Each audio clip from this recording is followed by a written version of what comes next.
In this video, I'm going to go over the review checklist and talk about some of the things that are important to look for when performing the second review uh, or even the third review after the tax return has been prepared by the volunteers.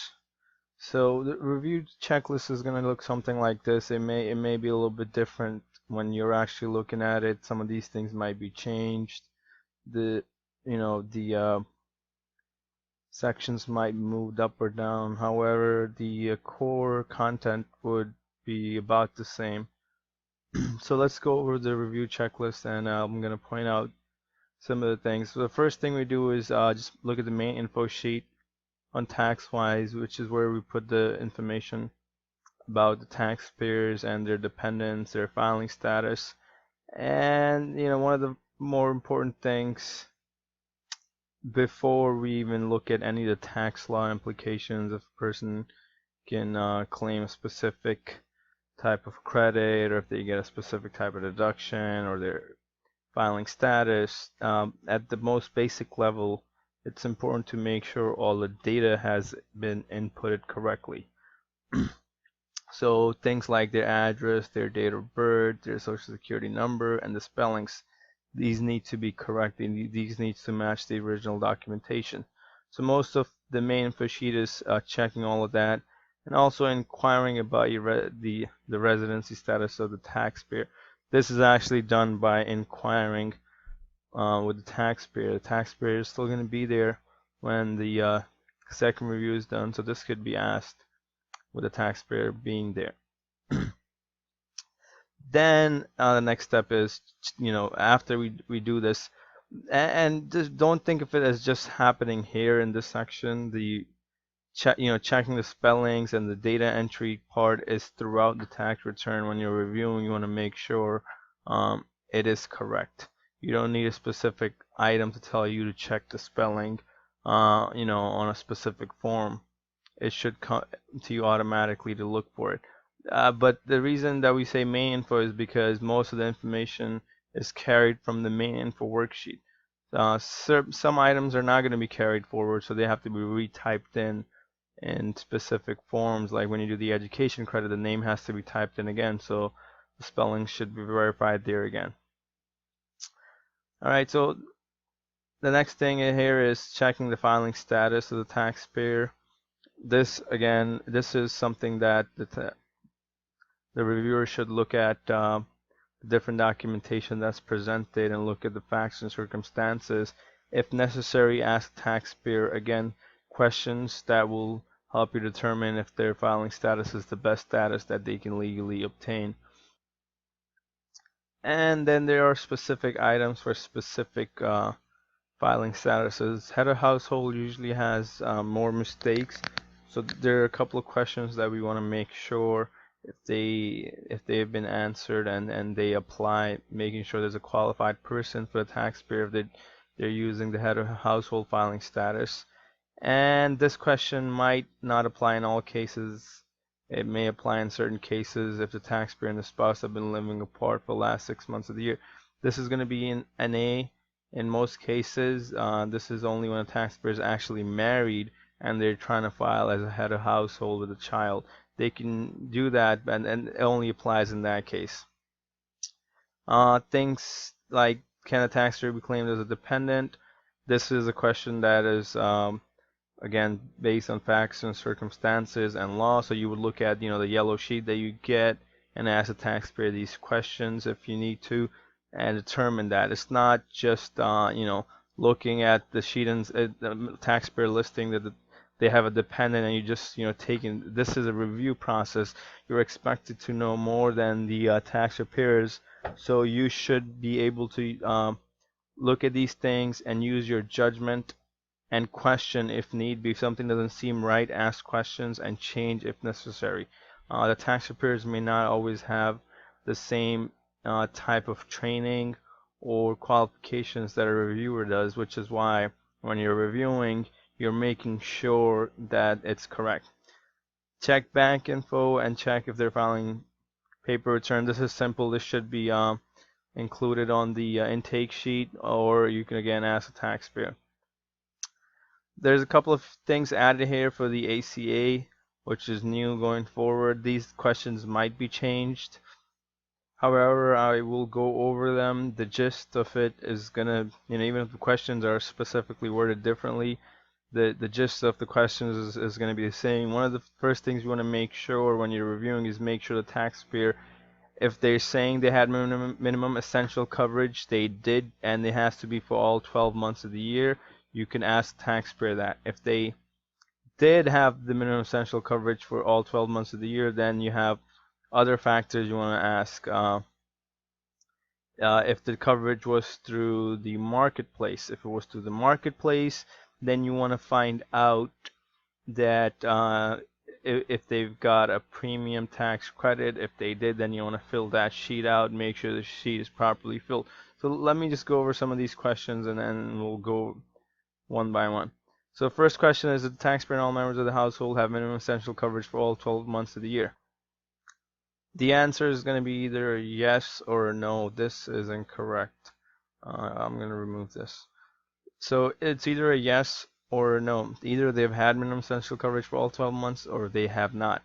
Next question is, if the taxpayer or the member of the household did not have minimum essential coverage for any months, ensure an exemption was obtained. So this is for taxpayers who had less than 12 months, or they need to have an exemption, and then you should know what the exemptions are and if they obtained them. If they didn't, then they may need to obtain it either through the tax return or the marketplace. So this is something you want to check with the taxpayers again, if that information is not readily available by looking at their documents. If there are no available exemptions, then you want to make sure the taxpayer is paying the ISRP, which is the individual shared responsibility penalty, and it's properly applied to the tax return. The worksheet should automatically pop up, but the worksheet has questions that need to be properly answered. So you want to make sure you go to that worksheet and look at those questions. Now, if the coverage was through the marketplace, ensure that 1095A was obtained and the premium tax reconciliation is done. A lot of this is going to be coming from the intake sheet, but when you're reviewing again, going back to that, you don't want to just rely on what has been done up to this point. You want to make sure everything that has been done is correct and nothing else needs to be done or removed, because sometimes things may be done that shouldn't have been done, or things that should be done aren't done. So this sheet, if they did get coverage to the marketplace, then you want to make sure that the 1095A was present when the tax return was being prepared, and the information from the 1095A is going to the right worksheet.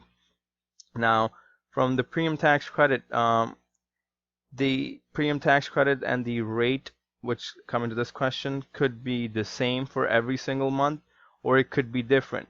For example, if their premium is $500 a month, and that's the premium for all 12 months, then it's the same for all 12 months, obviously. Now, if the credit is, for example, $300 and it's $300 for all 12 months, it's the same. The reason this is important is because when you're preparing the worksheet, it asks you if it's the same for all 12 months or not. If it's the same, you just check that box, and then it automatically assumes that that's the rate for all 12 months. Now, even if 1 month, so let's say for 11 months it was 500, and for 1 month it was something else, then you need to manually input the data for each month, and that you want to ensure is done. So when you're looking at this, you want to make sure that the numbers on the 1095A have properly been basically entered on the worksheet.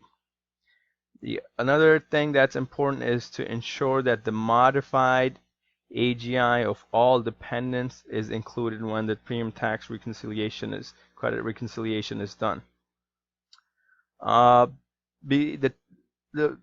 Let's say a taxpayer's dependent has some income. That income is not going to be included in the taxpayer's return, but their modified adjusted gross income is going to be counted when doing this calculation. So make sure that is entered. You may see this as zero, which may be true for a lot of the taxpayers, but make sure you're asking about the dependent's income and if they do have any income, then you add that. Their modified adjusted gross income, you can look that up. For most art taxpayers, they will have, this is going to be the same as their AGI, but you can look up the differences between the modified adjusted gross and the adjusted gross. So going to the W-2 section, make sure the address on the W-2 is the address that shows up when you're entering the W-2. The address will automatically be pulled from the main info worksheet, but sometimes what happens is a taxpayer has moved, so the address on the W-2 that they received is going to be different. In that case, that it would need to be updated on the W-2 itself when you're entering that. So make sure that's correct. Again, the EIN numbers are very important. And again, making sure the data is entered correctly, which is what checking box 1 to 6. And make sure they match. Now this is very important. Box 13 and box 14, it's very important to enter those correctly because they may populate other forms, and taxpayers may be eligible for credit if they're saving for retirement, and that form may pop up. So make sure these are entered correctly by looking at the right numbers and the right codes that need to be entered. Also, HSA an HSA form may pop up depending on whether the taxpayer had that. So it's very important to look at these things. You're entering the local code as NYC for any taxpayers who had paid New York City tax, and make sure you're entering that there. Well, when I say make sure you're entering that there, I really mean you're checking that it's there, since you're doing the review in this case, not actually preparing the tax return. Again, and going to that 1099-R, nothing much more different here. Again, a lot of it is making sure the data entry is correct. The two important things for 1099-R is to identify if the pension is a private pension or public pension, because this is going to have an implication on the New York State return, whether depending on if it's either public or private. And the way you can tell is public, anything that's governmental, either federal or state or city, is a public pension. Private is anything that's non-governmental. Think of just a private company, a corporation.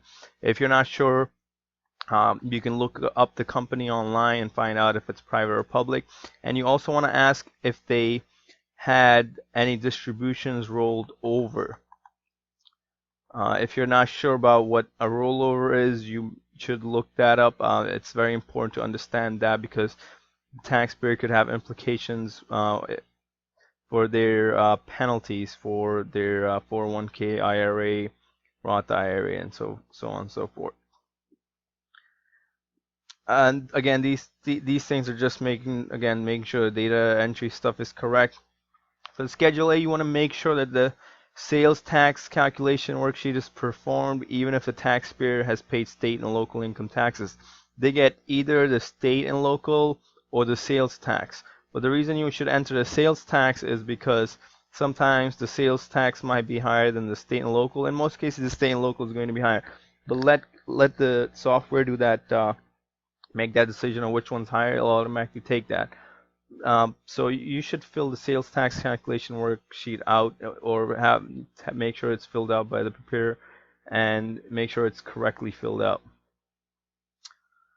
All right, and nothing important for the Schedule B. Just make sure that the mortgage. This is not where the mortgage goes or student loan interest goes. That's not. This is where the income goes, not the expenses on the Schedule B. So the expenses are going to go either on the on the 1040 deduction section, or going to go on the Schedule A.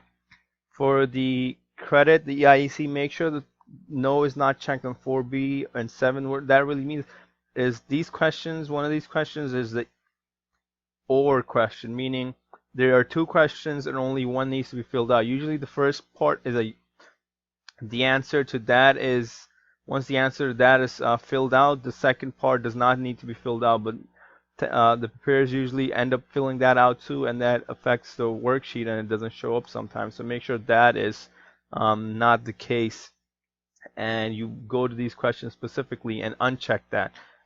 There should be no answer for this on the worksheet.